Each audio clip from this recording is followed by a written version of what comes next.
Chuo Kikuu cha Dodoma kupitia idara ya hesabu na takwimu ni waandalizi wakuu wa second summer school, yaani maana yake summer school ya pili.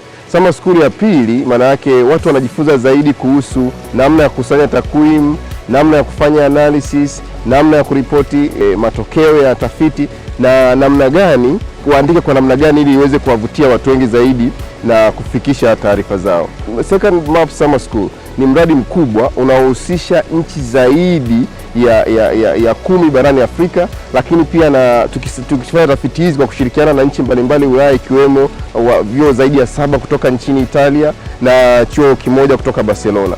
Kwa hiyo utaona ni vyuo vingi kwa pamoja tumekutana ili kuboresha utafiti, kuhakikisha kwamba watu wasio na makazi maalum pamoja na wakimbizi tunapata tafiti zilizo bora kwa ajili ya kusaidia kizazi hichi na hata kizazi kijacho. Tunapata wataalamu kutoka vyuo zaidi ya 7 barani Ulaya, tunashirikiana na vyuo vya Afrika Mashariki, tunashirikiana pia na vyuo vya baadhi ya marafiki zetu wa Afrika Kusini, marafiki zetu kutoka Burkina Faso, kutoka Guinea, kutoka Senegal, karibu watafiti kutoka kusini mwa jangwa la Sahara, karibu wote wanashiriki. Kwa hiyo tunaamini utafiti huu na mkutano huu utatusaidia wote kwa pamoja.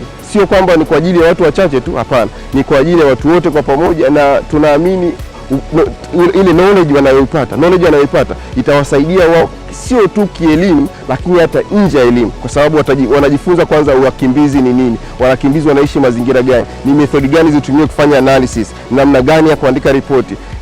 Kwa hiyo zikiwa ni modo ambazo at least zimeandaliwa na wataalamu kutoka ambao wako experienced, wamefanya tafiti mbalimbali, wengine ni magwiji kabisa katika maeneo haya ya tafiti hizi za mambo ya migration pamoja na displacement, yani maana yake wakimbizi pamoja na watu wasio na makazi maalum. We observe a rise in migration and displacement in the sub-Saharan Africa. Tunaona ongezeko la uhamiaji na uhamisho wa watu kusini mwa jangwa la Sahara, na hii ni kutokana na ukosefu wa ujuzi juu ya ukosefu wa uratibu kati ya wasomi, watafiti na watunga sera. Kwa hivyo kile ambacho MAPS inafanya ni kutoa ushahidi kwa watunga sera na watafiti. MAPS ni mradi wa fani nyingi na wa nchi nyingi ambao unalenga kuendeleza maarifa na mtandao wa watafiti katika jangwa la Sahara. Lengo kuu ni kukuza sauti ya watafiti wa Kiafrika. Develop knowledge and a network of researchers in sub-Saharan Africa.